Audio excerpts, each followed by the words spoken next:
नमस्कार दोस्तों, स्वागत करता हूं राहुल कौशिक आरके पे सभी का। दोस्तों, इंडियन फास्ट फूड चेन्स में latest एंट्रेंट burger king stock market में एंट्री मारने वाली फर्स्ट फास्ट फूड चेन होने जा रही है।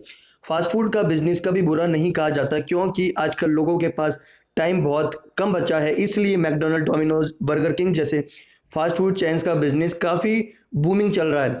ऐसे फर्स्ट लुक से लग रहा है आपको, लेकिन क्या आपको पता है कि बर्गर किंग कंपनी जो 2014 में इंडिया में अपना पहला ब्रांच खोला था, वो 2020 तक प्रॉफिट नहीं कमा पाई है।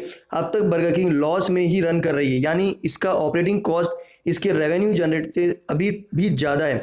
क्या आपको पता है कि बर्गर किंग के ऑनर के ऊपर लीगल केस है और मार्केट में इनका डेप्थ भी है? तो क्या बर्गर किंग का आईपीओ एक आखिरी कोशिश है कि बर्गर किंग के मैनेजमेंट के तरफ से कंपनी को बचाए रखने की? इन सारे सवालों का जवाब आपको मिलेगा आज के इस वीडियो में दोस्तों। तो दोस्तों, वीडियो को लाइक कीजिएगा, शेयर कीजिएगा और राहुल कौशिक आरके को सब्सक्राइब कीजिएगा। दोस्तों, मैं आपसे एक बात बोलना चाहूँगा, अगर आपका डीमैट अकाउंट अभी तक नहीं है तो एंजल ब्रोकिंग में अपना डीमैट अकाउंट खुलवाइए, नीचे दिए गए डिस्क्रिप्शन में जाकर, जहां पर आपको फ्री ऑफ कॉस्ट अकाउंट मिलता है और 1 महीने तक की ब्रोकरेज भी फ्री मिलती है।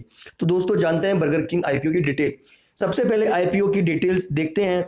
बर्गर किंग आईपीओ का टोटल साइज है 810 करोड़। इस आईपीओ में 2 सेगमेंट है, फ्रेश इशू और offer for sale. Fresh issue में कंपनी अपने शेयर को पब्लिक डोमेन में लाएगी और उसको बेच के जो भी पैसा आएगा वो सीधा कंपनी में जाएगा।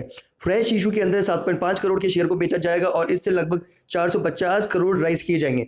ये पैसा कंपनी के रेस्टोरेंट चेन के एक्सपेंसेस के काम में लगाया जाएगा। ऑफर फॉर सेल में कंपनी के existing share holder QSR Asia लगभग 6 करोड़ शेयर बेचेगी और इससे 360 करोड़ का राइज किया जाएगा। ये पैसा पूरा का पूरा शेयर होल्डर यानी क्यूएसआर एशिया के पास जाएगा, यानी कंपनी के हेल्थ या एक्सपेंसेस में ये पैसे कोई काम नहीं आएगा। तो अगर सही मायने में देखा जाए तो 450 करोड़ ही इस कंपनी के फ्यूचर में इन्वेस्ट होने वाले हैं। क्या ये काफ़ी अमाउंट है दोस्तों? 59 टू 60 के प्राइस बैंड में ये आईपीओ इशू आने वाला है, जो काफ़ी लोअर लिमिट पर दिखता है। लेकिन 250 करोड़ के मिनिमम लॉट का मतलब है कि आपको कम से कम 15,000 का इन्वेस्टमेंट करना पड़ेगा, जो करंट मार्केट के सिनेरियो से ज़्यादा सही नहीं है, लेकिन बहुत कम भी नहीं है। बर्गर किंग के शेयर होल्डिंग पैटर्न नीचे इमेज में दिखाए गए हैं, मैंने, आप देख सकते हैं यहाँ पर बर्गर किंग का फाइनेंशियल स्टेटस। बर्गर किंग का फाइनेंशियल स्टेटस कुछ ऐसा है दोस्तों। 2017 से 19 तक टोटल रेवेन्यू की अगर हम बात करें 2019 तक वो थी 644.13। टोटल एक्सपेंसेस 2019 तक की बात करूं दोस्तों तो वो 682.41 थी और 2018 और 17 में ये आंकड़ा 388.73 और 2017 में 334.13 था। यहाँ पर अगर हम बात करते हैं टोटल एसेट्स की, अगर 2019 को लेकर के तो 920 थे। पीएटी प्रॉफिट आफ्टर टैक्स जो था वो 38.28 करोड़ था और अगर मैं बात करूं कि नेट फ्लो कैश की तो वो 86.54 था। तो दोस्तों, हम देख सकते हैं बिटवीन 2017 और 2019 उसका रेवेन्यू अगर हम देखें कैग के अकॉर्डिंग तो 40.12% था और इस पीरियड में ये ग्रो करी है 9.64% के आसपास।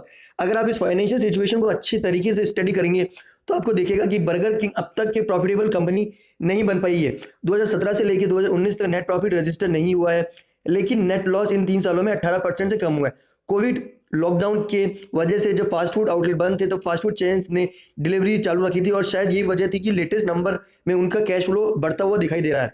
इसका एक और रीज़न ऑपरेटिंग कॉस्ट का कम होना भी है, लेकिन बर्गर किंग का प्रॉफिटेबल ना होने के पीछे सबसे बड़ा रीज़न देखा जाए तो वह होगा उसका सबसे बड़ा कॉम्पिटिटर यानी McDonald. McDonald food chain business का बहुत फास्ट रेट से बढ़ा जा रहा है। इसका रीज़न है उनका ज़्यादातर number of outlet, India consumer friendly menu और food item, customize deals and specially beverage section में मैककैफे का इंट्रोडक्शन ने मैकडोनल्ड के बिजनेस को बर्गर किंग से आगे रखा है। यही वजह है कि बर्गर किंग दुनिया भर में एक बड़ा ब्रांड होते हुए भी इंडिया में काफ़ी पीछे है। अब सवाल ये आता है कि आईपीओ से आने वाले पैसों को लेकर बर्गर किंग अपने मीनू और स्टोर में रेवोल्यूशन करेगी। क्या कुछ ऐसा बिजनेस स्ट्रेटेजी निकालेगी जो मैकडी को पीछे छोड़ने में सक्सेसफुल होगा? ये देखने वाली बात होगी दोस्तों, लेकिन बर्गर किंग कंपनी का ओवरऑल पर्सपेक्टिव अच्छा नहीं दिख रहा है। Strength of Burger king IPO, अगर मैं स्ट्रेंथ की बात करूं तो देखिए कुछ पॉइंट्स में: strong customer value preparation, exclusive franchisee right in India, brand value and customer loyalty, versatility, scalable supply chain experience and professional management team. Weakness of Burger King, 2024 तक इंडिया के ऑर्गेनाइज फूड सेक्टर में 17% की growth rate से आगे बढ़ा जा रहा है, ऐसा प्रोजेक्टेड है। इसका टोटल साइज अगर हम देखें तो 3,19,100 करोड़ होगा, ऐसा प्रेडिक्टेड है। ऐसा क्या बर्गर किंग इंडिया में बूमिंग ऑर्गेनाइज फूड सेक्टर का फायदा उठा पाएगा? बहुत सारे फॉरेन कंपनीज ऐसे हैं जो हद ग्लोबल ब्रांड होते हुए भी इंडिया के मार्केट में नहीं चल पाए। इनमें से प्रोमिनेंट नेम्स हैं हार्ले डेविडसन, जीप, जो इंडिया में बहुत धमाके के साथ आए थे लेकिन चुपचाप निकल भी गए। क्या बर्गर किंग भी ऐसा ही कंपनी होने वाला है 2024 तक? इंडिया में बिजनेस करने का सबसे बड़ा फंडा यह है कि लोगों का मूड समझना। मैकडोनल्ड और डोमिनोज का ये बहुत अच्छे से किया है।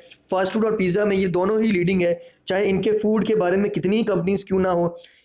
पब्लिक का दिमाग अगर एक कंपनी पे आया तो आया। सेम सीन है बुलेट यानी रॉयल इनफील्ड के साथ भी यही हुआ है। प्रोडक्ट 100% परफेक्ट ना होते हुए भी कंपनी सुपर सक्सेसफुल है। बर्गर किंग अब तक उस जगह पहुंच नहीं पाई है। इनका होपर बर्गर बहुत फेमस होते हुए भी अब तक महाराजा मैक के सामने नहीं खड़ा हो पाया है। इनके मैनेजमेंट के खिलाफ कुछ केसेस है टैक्स फ्रॉड रिलेटेड, लेकिन बड़ी कंपनीज में ऐसे केसेस तो चलते ही रहते हैं। बर्गर किंग का कोई डेप्थ भी नहीं है, लेकिन सबसे बड़ा चैलेंज इनके सामने यह है कि मैकडोनल्ड का नंबर 1 के पोजीशन को कैसे उतारे और वहां पर हम कैसे बैठे।